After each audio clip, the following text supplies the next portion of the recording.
परमानन्दं परमसुखदं केवलं ज्ञानमूर्ते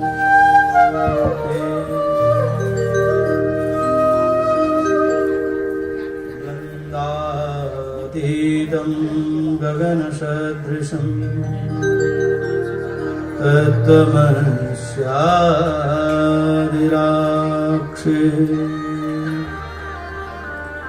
एकं नित्यं विमलमचलं सर्वदी साक्षिभूतं भावातीतं त्रिगुणरहितं सद्गुरुं तं नमामि। श्री गणेशाय नमः।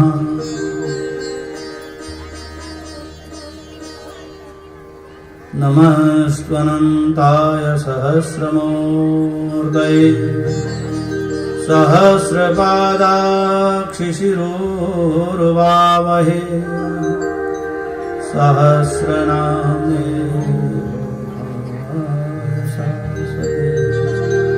सहस्रकोटियुगधारिणे नमः। ॐ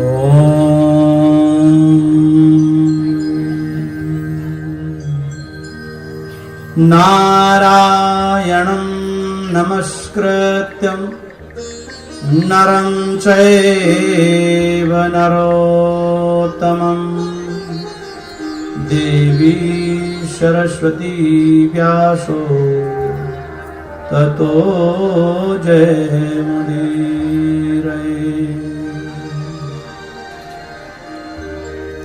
अज्ञानतिमिरान्धस्य ज्ञानाञ्जनं शलाकया चक्षुन्मीलितं येन तस्मै श्रीगुरुवे नमः।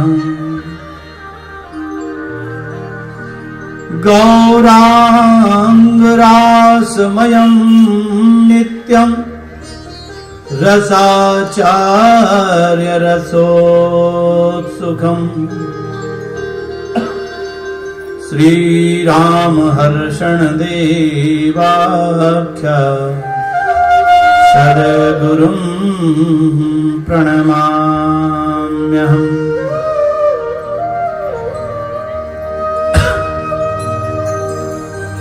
कृष्णा त्वदीयपदपङ्कजपञ्जरान्ते अद्वैव मे विशतु मानसराजहंस।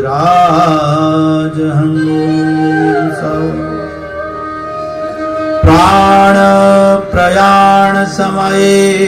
कफवातपित्ते कण्ठावरोधनविदे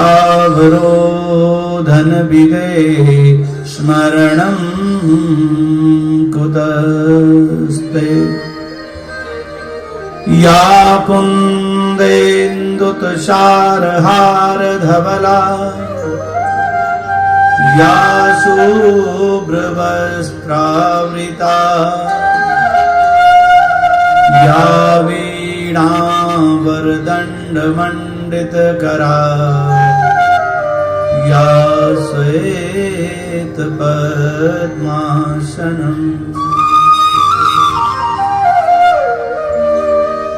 या ब्रह्माच्युतशङ्करा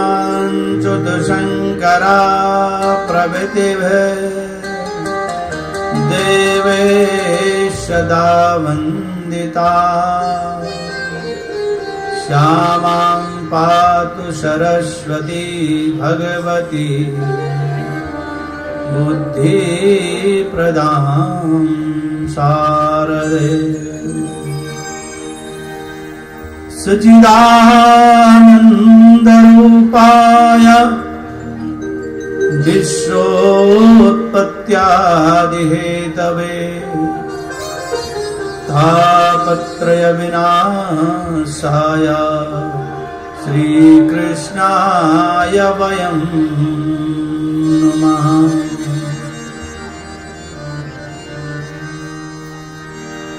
जय जय श्री राधे रमण, जय जय नवल किशोर, जय गोपी चित चोर प्रभु, जय जय माखन चोर।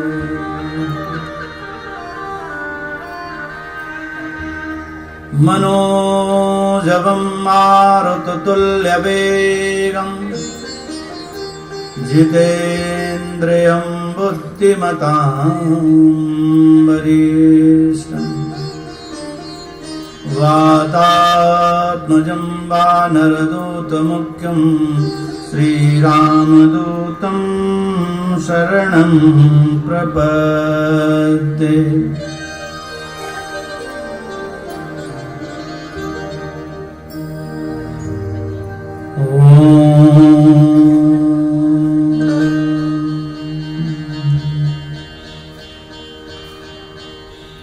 परमेश्वर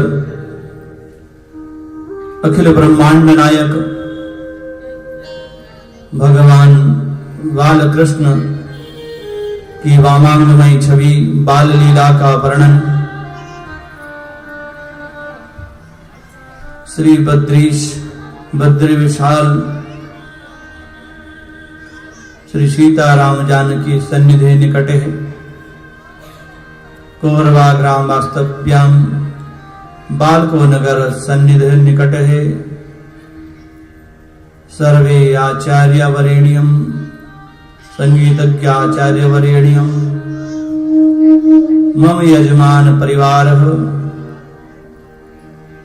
शक्ति सहित तस्याहं पितः परमाकामहि वैकुंठ लोक प्राप्त्यार्थं च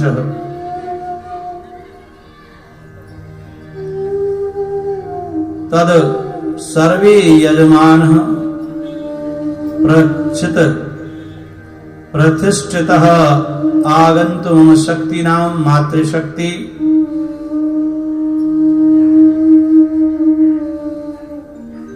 मम यजमान परिवारः प्रत्यक्ष रूपः अप्रत्यक्ष रूपः वैकुंठ धाम प्राप्त्यार्थं श्री स्वर्गीय शंकर सेठ जी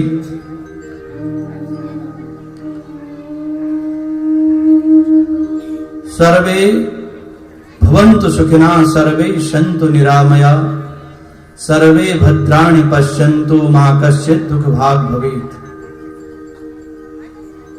सभी को षष्ठ दिवस कथा की मंगलमय बेला पर स्वागत आगमन वंदन। भगवान श्री केदारेश्वर भगवान नाथ श्री केदारनाथ ध्यानार्थ सर्व कल्याणार्थम चाह कथा में प्रवेश करें। आइए भगवान भोलेनाथ से अनुमति लेकर के चलेंगे।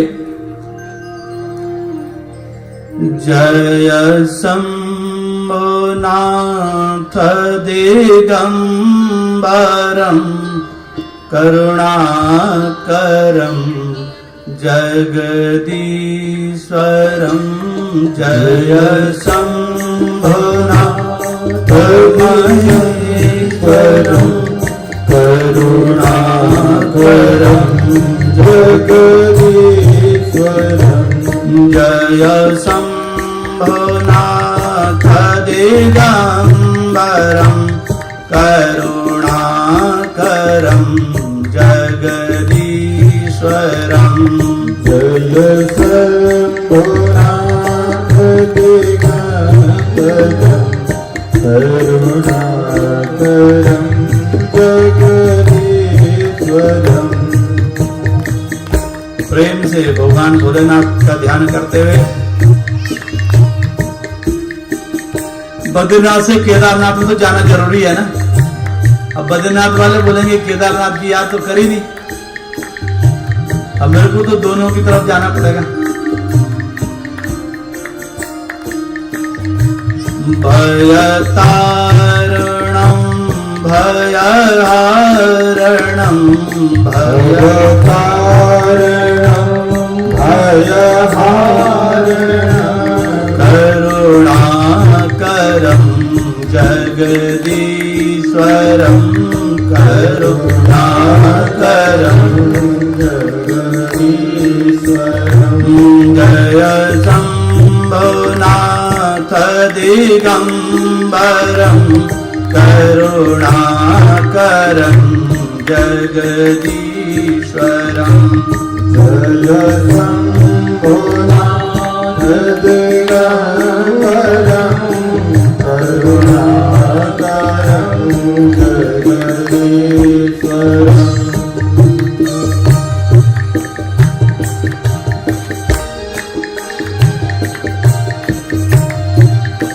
बोले जय शंभो।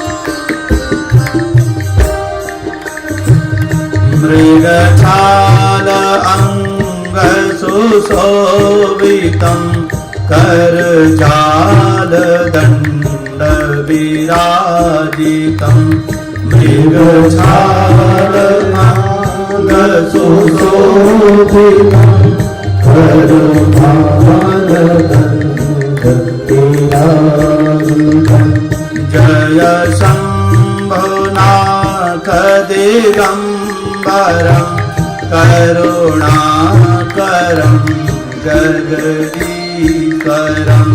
जय शंभुनाथ दिगम्बरं करुणाकरं जगदीश्वरं।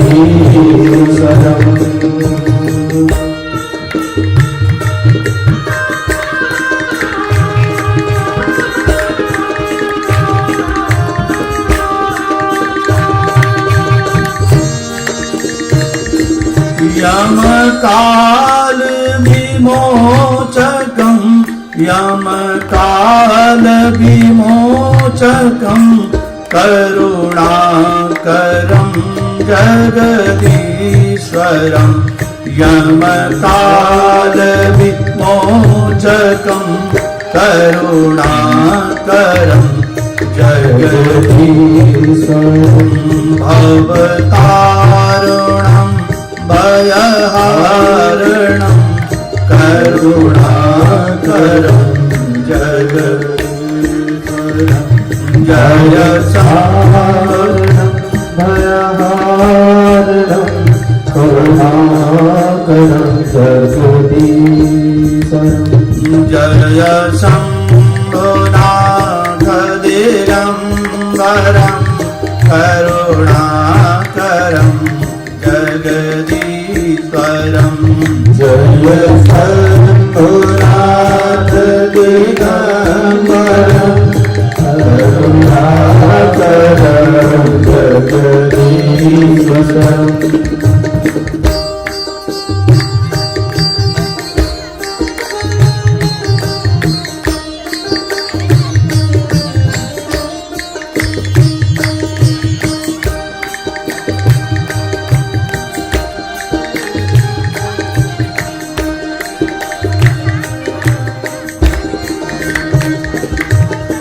गलमुंड माल कपाल व्याल गलमुंड माल कपाल बातन भस्म शोभित सुंदरं तन भस्म माल कपाल बातन भस्म शोभितकुण्डलम् तव शक्ति अंग सुशोभितम् करुणाकरं जगदीश्वरम् भस्ममाल सुशोभितम् करुणाकरं जगदीश्वरम् जय शम्भुनाथ दिगम्बरं करुणाकरं जगदीश्वरं जय शम्भुनाथ दिगम्बरं करुणाकरं जगदीश्वरम्।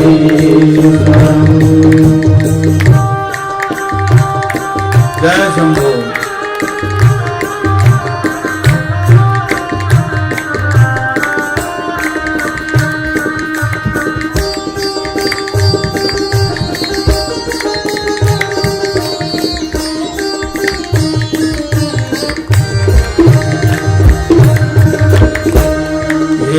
दक्ष यज्ञ विनाशकं हे कामदाहन कारणं हे दक्ष यज्ञ विनाशकं हे कामदाहन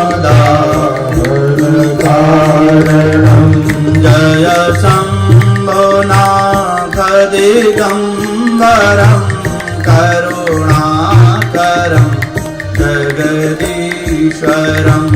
जय शम्भुनाथ दिगम्बरं करुणाकरं जगदीश्वरम्।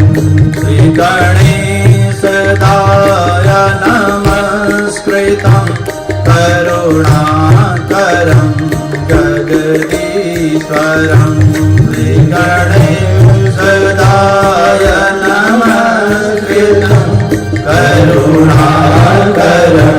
जगदीश्वरं हे आशुतोष शशांक सेवक चन्द्रमौळि मृत्युञ्जयं हे आशुतोष शशांक सेवक चन्द्रमौळि मृत्युञ्जयं जय शम्भुनाथ दिगम्बरं करुणाकरं जगदीश्वरं जय शम्भुनाथ दिगम्बरं करुणाकरं जगदीश्वरम्।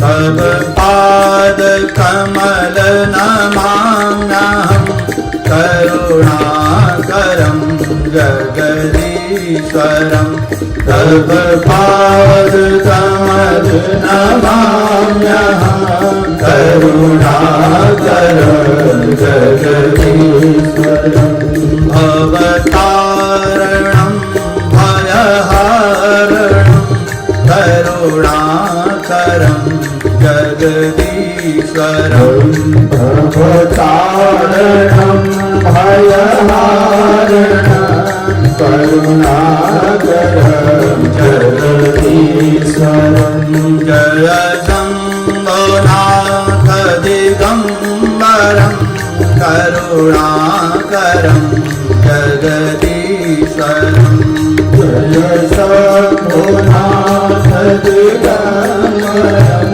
करुणाकरं जगदीश्वरम्। बोल माम्बदे महादेव की कृष्णं ब्रह्मा भूतः प्रसन्नात्मं न शोचति न काङ्क्षति क्षमा सर्वेषु भूतेषु मद्भक्तिं लभते परम्। कल भगवान ने गिरिराज रूप में दर्शन दिया,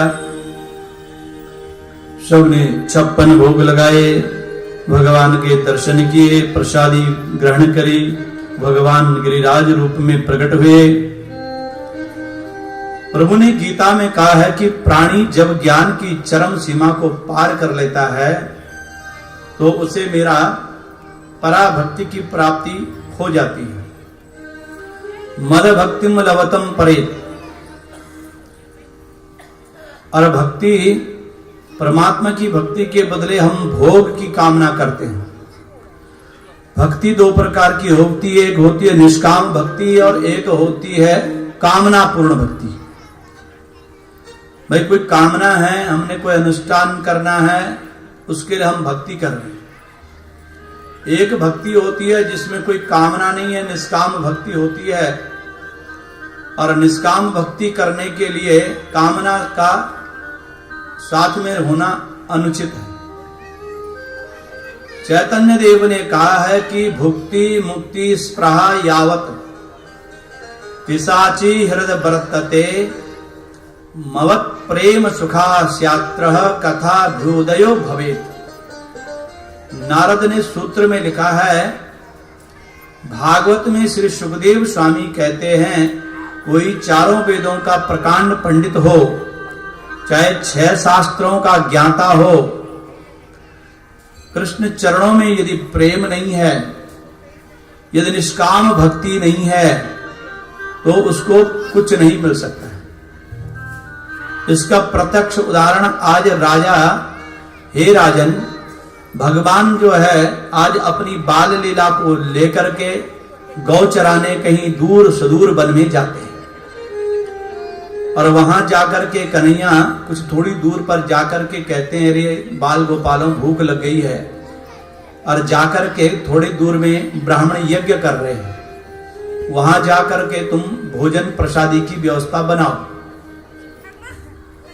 तो बाल गोपाल के ब्रजवासी चले गए, जाकर के पंडित जी यज्ञ मंडप में हवन कर रहे थे। और यज्ञ की कुछ नियम होते हैं कि हाथ में कलावा बांधना चाहिए, पालथी माथ कर बैठना चाहिए। इसका बड़ा नियम होता है, यज्ञ करने का ऐसा नहीं है। ठीक है, परिस्थिति के अनुसार, शरीर के अनुसार कोई कष्ट है तो उसके लिए देश काले परिस्थिति मर्यादा नास्ति। यदि शरीर से हम ठीक हैं, स्वस्थ हैं, तो यज्ञ में कभी भी बिना पालथी नहीं बैठना चाहिए। पालथी बैठ करके सीधे भूमि आसन पर यज्ञ होना चाहिए। माला जपने के नियम हैं, पूजा के नियम हैं, उन नियम के अनुसार यज्ञ करनी चाहिए।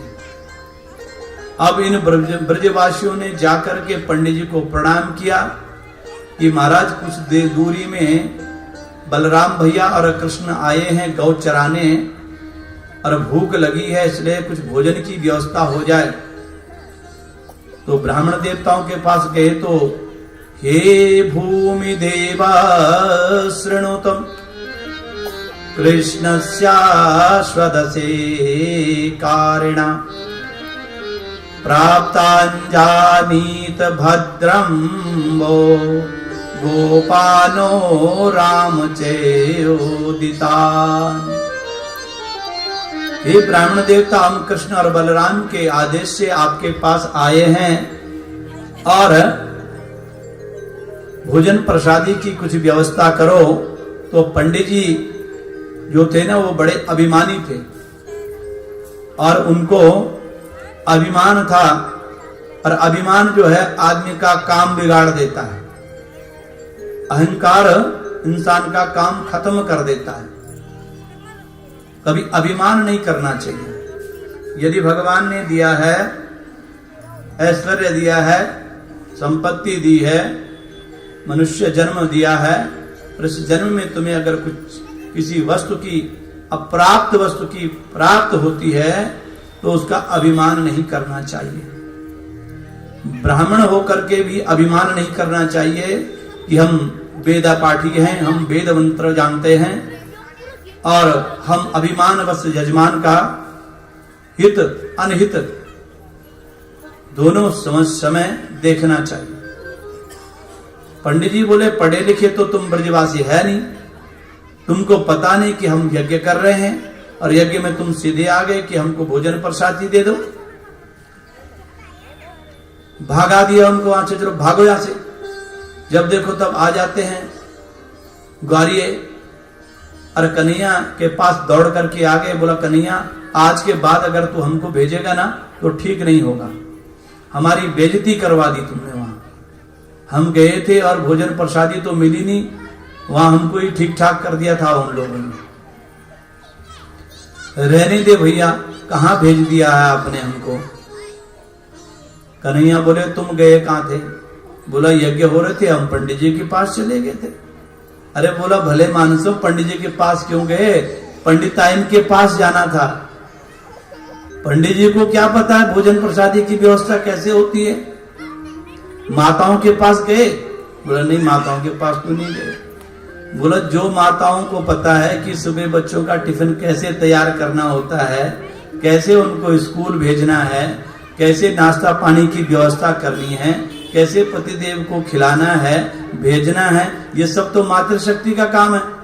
अब पंडित जी बेचारे, उनको हवन की अग्नि से वैसे तपे हुए रहते हो, ऊपर से मंत्रों का बड़ा भार रहता है उनके ऊपर, तो वो तो कहां देंगे तुमको भोजन। इसलिए तुम माताओं के पास जाओ। न गृहम गृहा मित्वा ग्रहाणिम गृह मुच्यते। मनुस्मृति में लिखा है कि घर किससे होता है, घर पत्थर गारे से थोड़ी होता है, वो तो मकान हो गया।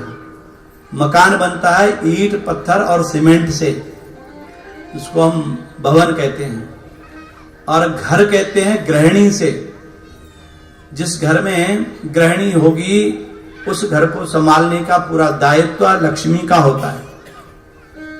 कहीं से धन आता है, उस धन को किस प्रकार से लगाना है, घर की देखरेख, घर का सारा कारोबार, ये सब लक्ष्मी करती है। इसलिए तभी उसको गृहिणी कहा गया है। लेकिन भ्रमणम पूजयते विप्र, भ्रमणम पूजते राजा, और भ्रमणम योषिता विनश्यति। योषिता कहते स्त्री को। ब्राह्मण भी भ्रमण से पूजा जाता है, राजा भी भ्रमण से पूजा जाता है। लेकिन स्त्री यदि ज्यादा भ्रमण करती है, घर घर में दिन भर वही साम्राज्य घूमने का होता है, तो ऐसा मनुस्मृति में लिखा है कि वो विनाश करती है। स्त्री को ज्यादा भ्रमण नहीं करना चाहिए। समय पर जाना है वो अलग बात है, लेकिन ऐसा नहीं कि पति भी भूखा, पुत्र भी भूखा, सास भी भूखी, ससुर भी भूखा, और सुबह सुबह लगा दी लिपस्टिक और चल दिए घूमने, तो उसका तो कोई फायदा नहीं है। हाँ? क्योंकि सुंदरता गुणों से होना चाहिए। स्त्री की सुंदरता गुणों से होती है, गुण होने चाहिए, तभी उसकी सुंदरता का फायदा है। नहीं तो दुनिया भर का लिपा पुती कर ली, पूरी दुकान का पाउडर चेप दिया, उसके बाद फिर जब वो थोड़े दिनों में उतरता है तो पता चलता है कि ये क्या था। इसलिए गुणेन भूषते, गुण ही आभूषण होता है स्त्री का। और सद्गुणी स्त्री जो होती है उसको ये सजने संवरने की जरूरत नहीं है, उसके रूप को उसके गुण ही सुंदरता से निखार देते हैं। अतिथि देख हर से नहीं नैनन नहीं स्नेह, और तुलसी तहा न जाइए चाहे कंचन वर से। अब